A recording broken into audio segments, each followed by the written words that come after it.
Vamos ahora a tratar de introducir el concepto de aceleración centrífuga. Ya habíamos visto que la inercia hace que nosotros tendamos a movernos un poco distinto a lo que capaz el sistema alrededor está tratando de que hagamos. Por ejemplo, voy a ir ahora a una situación bastante simplificada en que voy a dibujar mi círculo en delante. Voy a suponer que yo vengo acompañando este círculo hasta esta posición acá arriba y que en este minuto, supongamos que yo estoy unido a este círculo como con un carrusel, con un hilito o alguna cosa que me hace que yo me mantenga en la posición, y justo cuando estoy en este punto acá arriba, se corta eso. Y la inercia nos dice, el objeto va a tratar de seguir en línea recta. O sea, de esta forma. Para un observador que se encuentra aquí en el centro, esto se denomina una aceleración centrífuga, se aleja del centro. De hecho, cuando la posición original llegue a este punto de acá, nuestro observador ya va a haber despegado y va a encontrarse a esta altura de aquí. Así que lo que nos interesa ahora es estimar cómo ocurre esta aceleración. Este es mi radio, que es el mismo que yo tengo en este punto de acá, y voy a suponer de que como yo me estoy moviendo con inercia, significa que yo sigo con la velocidad que tengo, mantengo porfiadamente esa velocidad, yo voy a recorrer una distancia v por un intervalo de tiempo delta t hasta llegar a este punto de acá. La pregunta es, ¿cuánto recorrí acá? Voy a llamar esto delta x. Yo voy a suponer que conozco la velocidad, voy a tomar un cierto tiempo, conozco los dos radios y quiero ver cuál es el camino, desde el punto de vista de esta persona de acá, que este punto describió hacia al alejarse. Y si yo miro esto, obviamente es un triángulo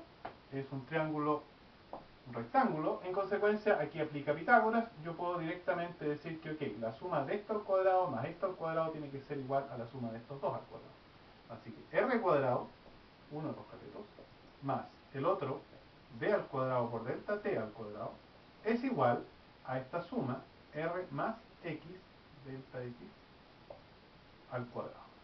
Eso es mi ecuación básica que yo ahora puedo desarrollar. Esto me da r cuadrado más 2r delta x más delta x al cuadrado. Y voy a repetir para poder hacer la simplificación más elegantemente. Y si lo hago así, obviamente este r al cuadrado se fue.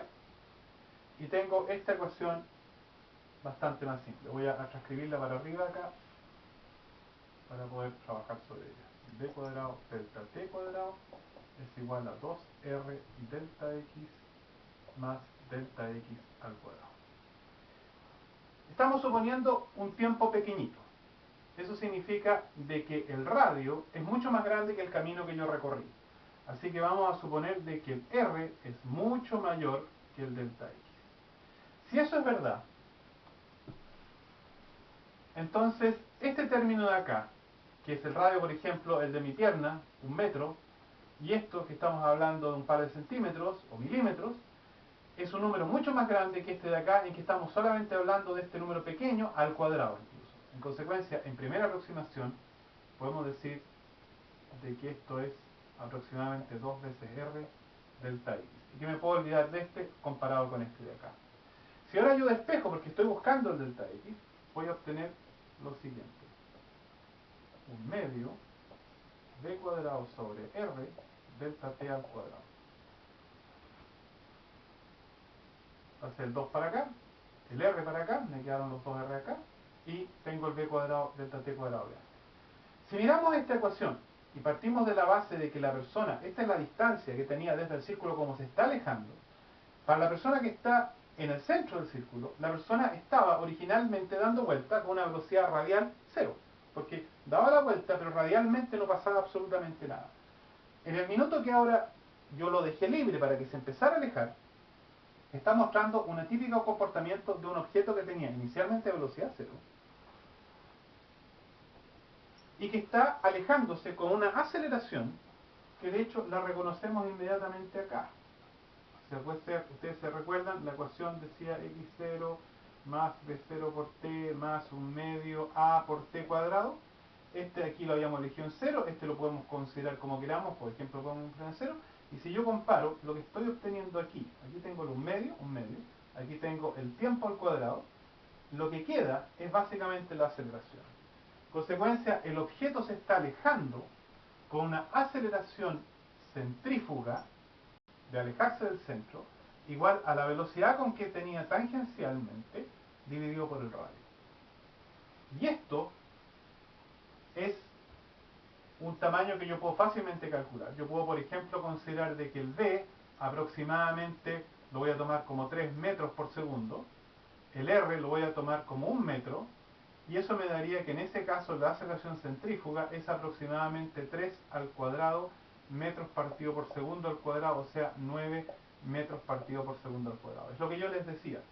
En el minuto que uno llega a velocidades del orden de 3 metros por segundo, la aceleración centrífuga es del orden de 9, o sea prácticamente g.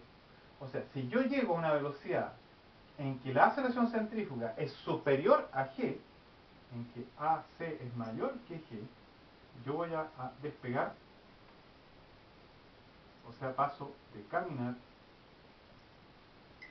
a correr. O sea que ustedes, incluso si ahora lo igualan a g, pueden escribir una ecuación para una velocidad crítica. Voy a borrar esto y voy a escribir esto como velocidad crítica o centrífuga, si ustedes quieren, al cuadrado sobre el radio es igual a g, o la velocidad en que yo paso del caminar al correr es igual a r por g, o dc igual a la raíz de r por g.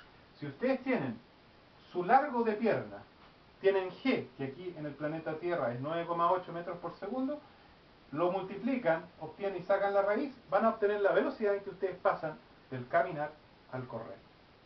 Interesante es que, por ejemplo, en la Luna, el g es más o menos 1/3. Y eso significa que la velocidad en que ustedes en la Luna pasan del caminar al correr es mucho inferior. Es tanto el problema que eso genera que uno de los primeros astronautas, cuando comenzó a caminar sobre el suelo lunar, no consciente de ese problema, a una muy baja velocidad iba caminando y de pronto empezó a tropezarse porque su cuerpo pasó a la modalidad de correr mucho antes de lo que él esperaba. En consecuencia, tuvieron que reducir la forma de caminar y tuvieron que acostumbrarse que cuando iban a caminar un poco más rápido, ellos van a tener que automáticamente pasar a la modalidad correr. De hecho, ese video existe y se puede consultar en YouTube para poder vivir lo que significa G en otro medio que no es el de la Tierra.